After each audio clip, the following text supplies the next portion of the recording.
All right, my main man, Jim Mumford, joining me today.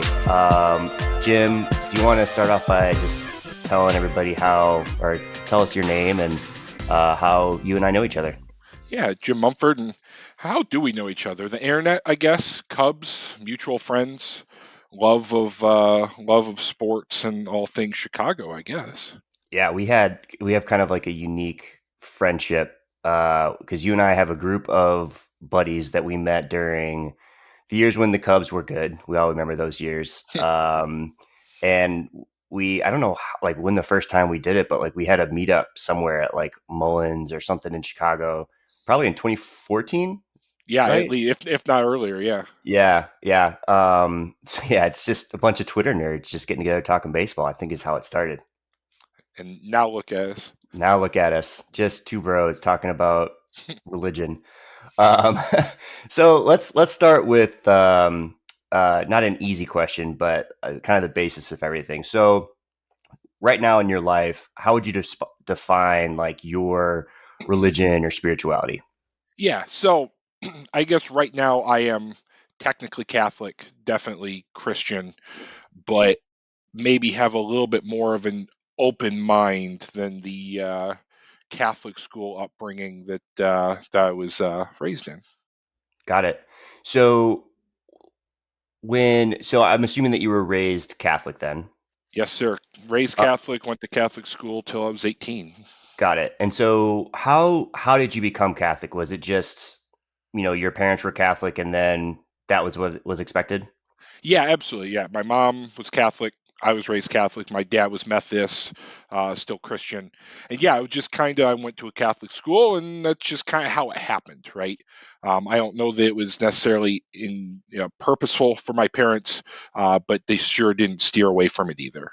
Sure. And so with your dad being Methodist, was there ever a conversation of, what track you should be on? Not really. He and his family weren't the most religious folks.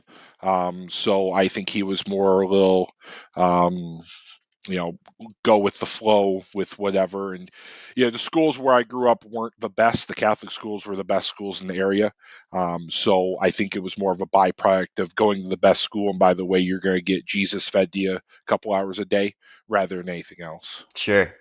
So, I think I like asking this question a lot because I think it's like a good jump off point. So as kids, a lot of like I was in the same boat where, you just kind of grow up and you do whatever your parents tell you to Yeah. do and you go to the school that they tell you to go to. But was there a time when you started to question, not good or bad of like if I'm a Catholic or not, but was there a time when you can remember where you were actually trying to digest what was being taught and tried to have some not self inflection, but some what's the word I'm looking for?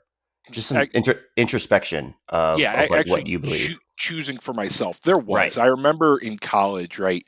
A lot of my friends that I went to high school with went to Purdue with me, and we go to church on Sundays just because that's what we did. And at a certain point, I remember looking back and kind of thinking, this church, this campus church, was so wildly different than the cathedral I went to, the stuffy old cathedral, and it kind of opened my eyes to it's not, religion isn't one size fits all. And even within Catholicism or whatever, each church was a little bit different. And I remember specifically, some of the teachings were different, the mass was different. And then it kind of made me pause. Wait a minute, what I was taught might not be, pardon the pun, but gospel, right? And there might be interpretation. And I remember in college kind of saying, oh, this is different, and I need to find what all this means to me, because even as a kid there were some things taught that I didn't necessarily agree with or didn't make sense. And then once I learned that, hey, there are different viewings, and there's, even within the same church, people believe slightly different things. That was when I started to think, okay, maybe I can kind of form my own beliefs and I don't have to conform to whatever was thrust upon me. Sure. What were the signals for you that, maybe it wasn't right or that it wasn't, what you thought? Yeah, and I remember it very vividly. We had one of the girls in our class. She was Methodist, sweetest girl in the world. And I remember the priest basically implying that there was no afterlife for her because she wasn't Catholic. And as kids, we just, that didn't sit well. But you're taught something by, and then kind of going forward to campus church, which was certainly much more, I would say, open and respectful of everyone's beliefs. It kind of said, no, of course everyone can, good person, good people are good people, and you're not bad if you're not necessarily, one religion. And that kind of opened my eyes to taking a harder look at some of the things that maybe we were taught in a very, very, very conservative Catholic school. And kind of looking back at a lot of those things now, I don't really agree with a lot of the things we were taught. Maybe not the interpretation of the Bible or theology part, but the morality part of it. We were taught based on one individual's views, and honestly, that one individual, I don't believe, was a very good person or a very open-minded person. Um, so just kind of reforming, the theology part with the morals that I have, and that the rest of my life is shaped. Sure. So so we have the a Methodist person being told by a priest that they're not going to heaven based on whatever. So that was kind of the start of doing some more introspection and looking into what you actually believe. What did that look like? What did that like fact finding mission look like for you? Maybe not transitioning out of Catholicism completely, but at least seeing what other teachings were out there. Yeah, and I think it kind of definitely college was huge because I'm an engineer, so I started to learn a lot more about the sciences, and science and religion at times are very much oil and water. So what I had to ultimately reconcile, and I still am, is how do you balance, the theology and almost the history part of it with morality, with also the science, right? Because science, disputes a lot of the stories and fables in the Bible now. And how do you resolve that? And I don't know that I have, and I don't know that I or anyone will necessarily. But it was just kind of keeping an open mind that I'm being taught a lot of different things instead of one thing. What do I believe? What do I think's right? And if I don't think something's right, who do I talk to? How do I get to that answer? Um, the we certainly can do it, but the Catholic Church is not perfect, but it's been around for a very, very long time. And how is that evolved, and how is that church evolved, with science and social norms changing with it? And in a lot of ways it hasn't. So just kind of, learning and having freedom of thought, which, you're like me growing up in a Catholic school. There wasn't a lot of freedom of thought, right? You're taught what the priest is, and this is how it is, and deal with it or don't. And then kind of getting turning into adult and saying, hey, I can think for myself. I can disagree with things that my church teaches, which that was honestly blasphemy at a time. But now I can say I don't believe everything the Catholic Church believes, and that's okay, right? That doesn't make me less of a person or less of a Christian or less of a human if I do. In a lot of ways, I think it makes you more of a person. You formed your own thoughts. You're not just blindly following and believing because you have to. You're believing because that's actually what you want to believe. Yeah, that's a really good point. And I think, my in the first episode we talked to my buddy Keenan, who was also went to Catholic school and was raised Catholic, and then ended up going to the evangelical route, and then ended up falling out of the church. How have you remained believing and still having that faith while still seeing all of these contradictions? And I do want to get to the science versus religion part next as well, but Absolutely. the contradictions and talk me through that. Yeah, and I we don't go to church every Sunday like we probably should, or teaches you. And I think the way faith is ultimately settled with me is it's a point of morality versus anything else, right? It's about kindness, it's about understanding, it's about accepting others' beliefs, um, because I think ultimately that's what we should be doing. And I'm taking the Catholic Church's views and teachings with a big grain of salt now, because a lot of what they say is fine and all rooted in openness, and a lot of what they say isn't. So, instead of, growing up with the Catholic belief is this is it, this is what you believe, I take that as an input, just like anything else. Um, yeah, so right now I focus on, I guess, kindness, um, and go that route. And if that makes me a poor Catholic or a poor Christian, that's fine, because I believe in this a lot more than, having to follow a certain set of very strict rules that don't really apply to me, society, etc. Because I don't know that those rules actually help me or anyone else be kind or grow. I like That that. makes sense. No, absolutely. So I guess the rational follow up question to that is, a lot of religions, promote kindness as like the backbone of what they're teaching. Was there ever a point where you looked at, you know, Catholicism is one thing, I'm still a Christian, but what else is out there? Was there ever that thought? There wasn't, because my dad was Methodist, so I kind of had the duality growing up. But he even said, being a Methodist, again, it was like he said, Catholic light was always a joke he made, because it didn't have necessarily all the rules or the rituals, but it did have, kind of the core. I didn't really research others, because the research would be more of a history lesson that would be trying to find a new faith, because I'm fine with my faith. I don't think that there's anything else out there. What I have done is research other religions, right? Because when you get down to the core, like you just said, the core values aren't that different, even if maybe the rules or the doctrines are. It still kind of comes down to the same thing as, the golden rule, loving each other, and, doing unto others as you would have done to you.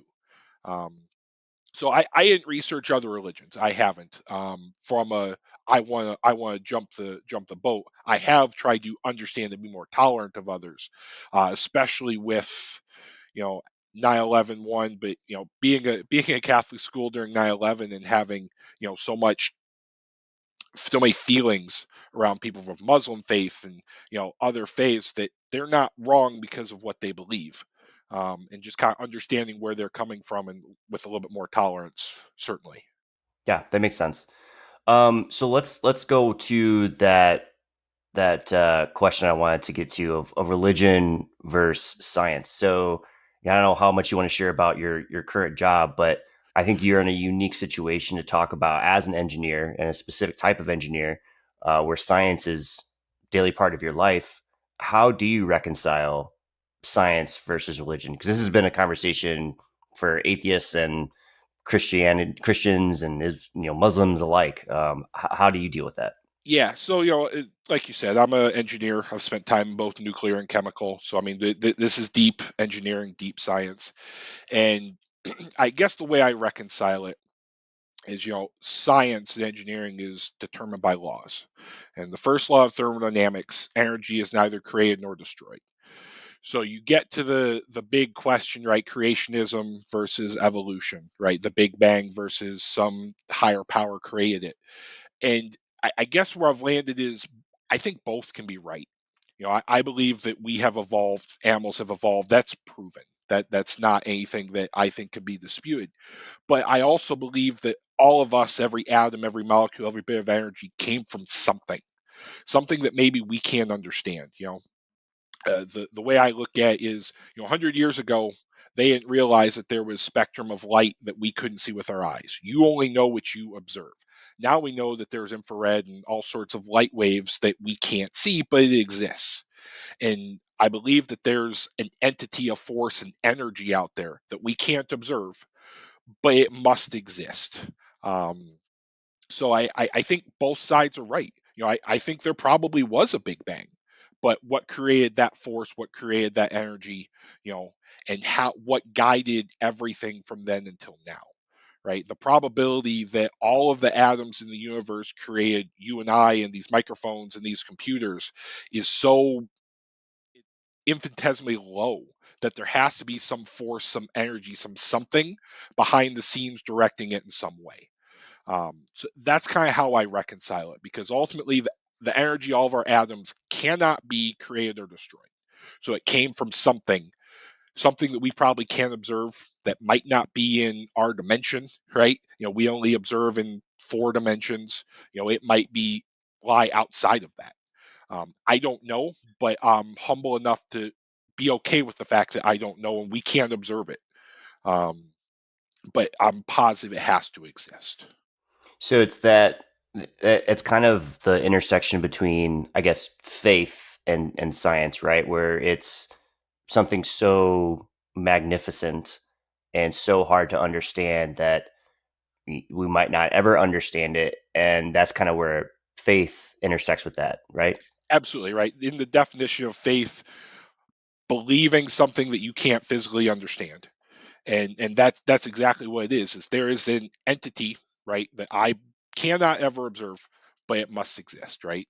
If you look in ants are by all regards intelligent beings that we humans really aren't that far away from, and yet they could never conceive of the internet and all of the technology we have. So it exists in their world, they just cannot perceive it. So just like that, in a way, I think we are ants in some great universe that we just can't observe everything that's going on. It reminds me of that Men in Black 2 scene where they go to the locker at the end and it's just like an entire civilization and they think Will Smith is their god. And like gives them the watch and they're like, "Oh, praise the mighty God" or whatever. That's kind of what it reminds me of. And that's absolutely it, right? I mean, Man in Black, for being a kind of silly movie, has some of this in it, right? The entire galaxy on, that fits on a cat's belt, right? The magnitude of things are so large that you just have to respect that we aren't necessarily seeing the whole picture, and we just might be a blip in the entire creation, the cosmos evolution. It kind of sounds to me that for you personally, being a scientist or an engineer has almost helped you in these unexplainable things and in turn has helped your faith and your religion. Is that fair?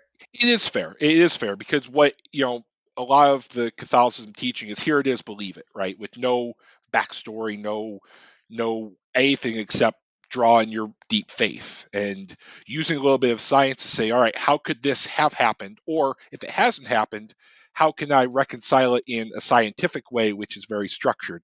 So at least my faith isn't necessarily, religion based. It can be technically based that there are some hypotheses that can't be proven or they're working on proving, but until then we just kind of take what we can observe and understand there's not a lot we can observe. Got it. So how you have do you mind if we talk about your kids? Let's do it. So you have two daughters.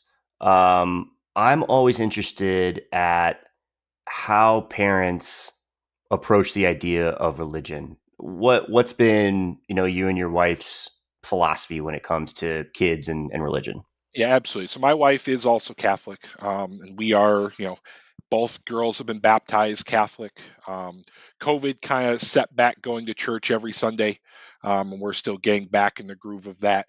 But I think her and I are going to approach it a little bit differently than I was, certainly, where focus more on the history of a church and kindness rather than you must follow every letter of the law of a religion, because I religion is not one size fits all. Luckily, her and I kind of found our own religion, to use the title of this podcast, throughout our lives. So instead of kind of thrusting that upon the girls and letting them find it in their 20s and 30s, kind of letting them find it as they grow up, and making sure that the core values of kindness and empathy and understanding are always there, and also teaching them about the theology. I use theology like history or science or anything of the church that we belong to. Got it.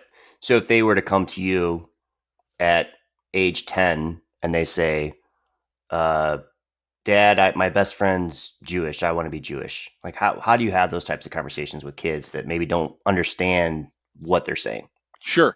Uh, Tough conversation, but I think it's just understanding the why. And if she truly wanted to be, maybe 10's a little young, but ultimately, if you want to study a religion, right, it's just like studying anything else. Let's study Judaism, let's study Buddhism. Let's study whatever we want, and let's see what we can pull out of that that fits inside our family norms. Um, and what applies.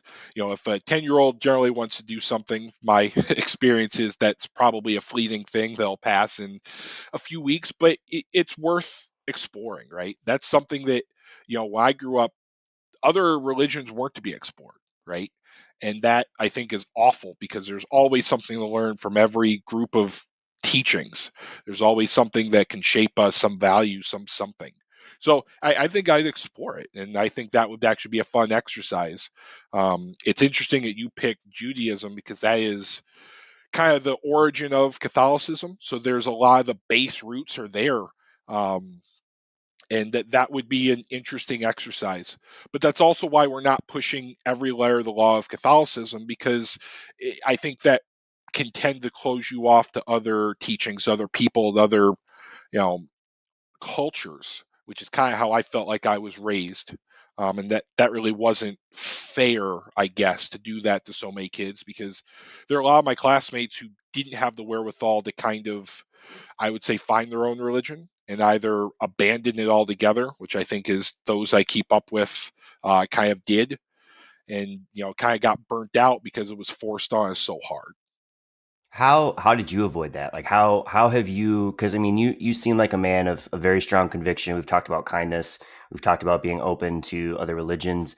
How do you stay committed to your faith? We've talked about just the magnificence of the universe and the world and how that can help. But going through in college, trying to find out what you believe, it had to have been tough to say like, man, is this really what I'm still believing? How do you deal with that question internally? Yeah, I'm not sure. That's a tough question, and I kind of look at how I got from there to here. Certainly, having kids kind of brought it all back because you kind of have to, because you're now a hard role model. Um, but I mean, there was a time in my 20s I didn't think about church. I didn't think about it. But also, when I lived in Chicago, I lived above a church for several years. So it was more of a community cultural thing, which I believe church should be. Um, so going to church was less about going to church and more about just being a part of the local community. That, if there's a Bears home game, you're out, 20 minutes ahead of time so everyone can get to the tailgate, right? So I think just how I kept it going was I never lost face of kindness and empathy and all those core things I've talked about, with the roots of Catholicism. But for a while, I guess I let a lot of that go because I had to, so I could come back to it on my own terms. Um, and luckily, my wife thankfully is Catholic, so that's kind of helped. That's not a journey that I've had to, try to convert someone to bring someone else into. And a lot of my family and friends happen to be Catholic, so it's not something that if I left, I would have to fight to come back to. I think it's just kind of always been on the back burner, and now I've kind of morphed it into who I am today. I like that. Yeah, I mean, I think it sounds like you just kept that core going, and Catholicism ends up just being the car that you're riding in, but the insides are what's most important for you, which is what you believe. Absolutely. And, talking about Catholicism, there are a lot of things that I don't believe. I don't agree with how the church is. And frankly, a lot of those reasons are why the church is alienating people. And, the number of Catholics every day is dwindling when you look at, how many people identify as Catholic 50 years ago today, it's way down. And I think a lot of that is just not adapting to, you know, our culture. You and I and a lot of our friends, all very kind people, empathetic, have the same cores, but would never identify as Catholic, right? And why is that? Well, it's because just the very almost harsh nature of you must go to church, you must give, you must do all of these little things, when I don't think those are fundamental to what the church believes. But yet those kind of ancillary items are really pushing people away, when the base values are what I feel like a lot of our society cares about. That's kind of the interesting thing to me is a PR problem, it's a marketing problem. The Catholic Church is generally been very resistant to change and changing its ways to go with social norms, which I understand why. But at a certain point, you need to think, what's our core message and how do we get people on with the core message? Because in a lot of ways, the church is dying, but the values aren't, which is interesting. So, I mean, yeah, I mean, I'm just thinking about I can't think of another church or religion that advertises for people that used to be part of the church to come home. Like Catholics come home was like a huge thing when we were in college. Um, I mean, let's say 10 years from now, the Catholic Church doesn't evolve, and maybe they stay stagnant from where they are. Do you see yourself remaining? I feel like I see yourself remaining Christian for the rest of your life, but from a church perspective, do you see yourself being Catholic for the remainder of your life with all these contradictions and things that maybe don't align with what you believe?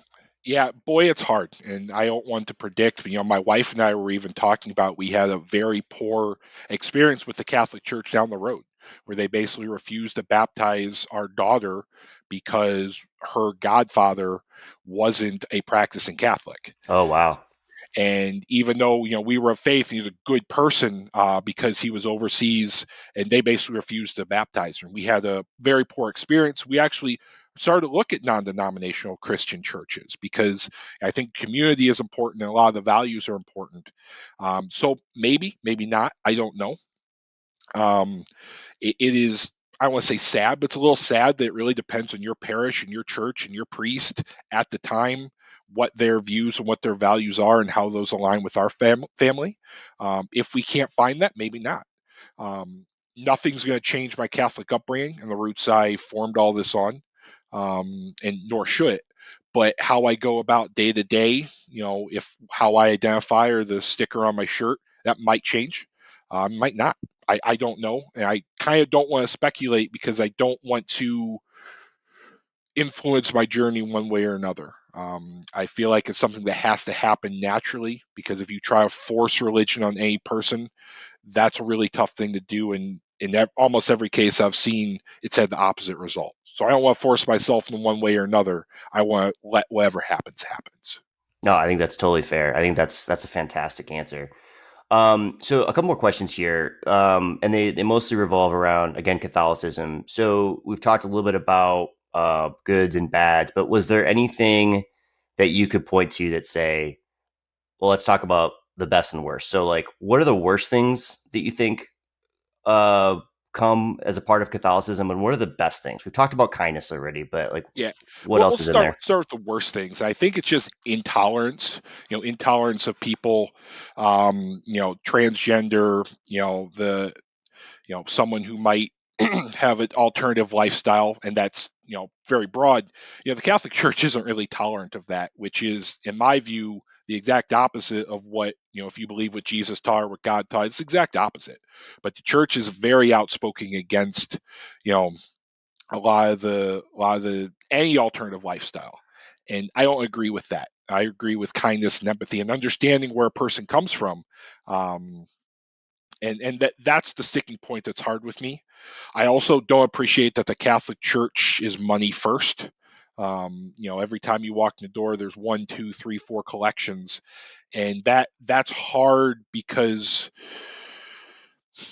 religion shouldn't be about money. I understand that money makes the church go round, and certainly, but if you look over the years, the Catholic Church is one of the biggest holders of cash and one of the biggest economies in the world, and that comes from the individual people.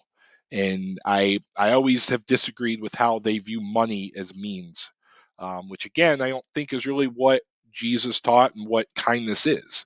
You know, so those are the two things that stick with me with Catholicism. There are others that I don't agree with. A lot, I would say, the nitty gritty rules. I just had an uncle who passed who was a hell of a man, but he grew up Methodist, and technically he couldn't have gotten buried in a Catholic church, even though the rest of his family, like us, we were Catholic, and that kind of struck me, right? Because again, that's not, you're pushing a good person out because they didn't follow your strict set of rules. When really it should be kindness, open arms. Let's come in, let's celebrate a life with God. So I think almost kind of the exclusion, excluding everyone who doesn't follow the exact set of rules, if it's alternative lifestyle or transgender, whatever it is, that doesn't sit with me, and that's not part of Catholicism I will ever identify with. And to be fair, to the Catholicism, there's a lot of religions that are exclusionary. It's not just Catholicism. Like if Agreed. I couldn't get buried in a Jewish cemetery because I have tattoos all over my body. It's Right. like little things like that. So let's go to the good things, though. What are some of the best things that you feel like Catholicism has to offer? Some of the best things that it's a structured religion that has been around for literal 2,000 years. So there's a lot of history, and there's a lot of um, interesting things when it comes to the theology part of it. And I keep using theology growing up in South Bend around Notre Dame. Theology was a course, right? It's a study of this religion. Um, a lot of the core values are around kindness and giving. But I feel like those are more Christian values than they are specific to Catholicism. Um, Catholicism is kind of like my gateway into Christianity. But if I had grown up Methodist, I would probably be just as fine with Methodist or Lutheran or whatever. I think it's the specific rules of Catholicism is where I maybe take a little more pause to. But I do appreciate that there is, a very structured confirmation, the baptism, and the kind of going through life with a little bit of structure of a very old and established religion. That is nice and fun. Um, I also enjoy that it seems like, again, growing up in South Bend, where it seemed like everyone was Catholic, there is a community tie. Maybe not the strongest of some of the other religions, but there is a community tie, which I certainly enjoy because I do think that values and norms come from the community as much as they come from a person. I think the most logical follow up question to that, Jim, is why'd you go to Purdue instead of Notre Dame? Obvious reasons why I went to Purdue. Without getting into my tragic backstory, engineering school at Purdue was much better at that than Notre Dame. And we'll just kind of leave it at that. That and the cost difference was about tenfold. Um, so that's why. But all of my family, just about all my family, are huge Notre Dame fans, and Catholicism is, I think, part of that. Honestly, Oh yeah, yeah. That I wouldn't doubt that at all. So let's close on this. I always like asking this question to people. So there's hundreds of different religions. How do you know that what you follow is right? it's not. And that's kind of what I've learned throughout the years is Catholicism isn't perfectly right. Sorry to all my grade school teachers who are probably want to grab a ruler right now, but they're not. And I think going in that nothing is perfect. No one religion, no one view is perfect. And just taking every view with an open mind and forming your own thoughts, that's what's perfect, right? Because what I believe in my upbringing and being open to every other view and every other type of religion, that's important. There are some that I don't necessarily agree with. There are several I don't agree with, but I understand what they are, and I've taken the time to research them. So to kind of answer your question, I don't think Catholicism is perfect. We talked about its flaws. It's just kind of the base where I began my journey, from a set of beliefs, and I got to where I am today. I love that, and you're leaving the door open for more self exploration and deciding what happens next. Absolutely. Because the day we stop worrying about other cultures, religions, and views is the day we kind of stop growing. And in a way, our personal religion dies at that point. Awesome. I love that, Jim. That's a really cool sentiment. And I think it's refreshing too for somebody that is religious and devout as yourself to keep that open, because I don't think a lot of people have that same sort of openness. I appreciate that. Well, Jim, thanks for coming on, man. It was great to learn more about you. I think I get to see you later today too, right? Absolutely. And thanks for having me. I definitely a hard conversation, one that I don't think we as a society have enough. So I appreciate you having me on, and we'll see you later on tonight. Love it, Jim. Thanks, Pop. All right, later.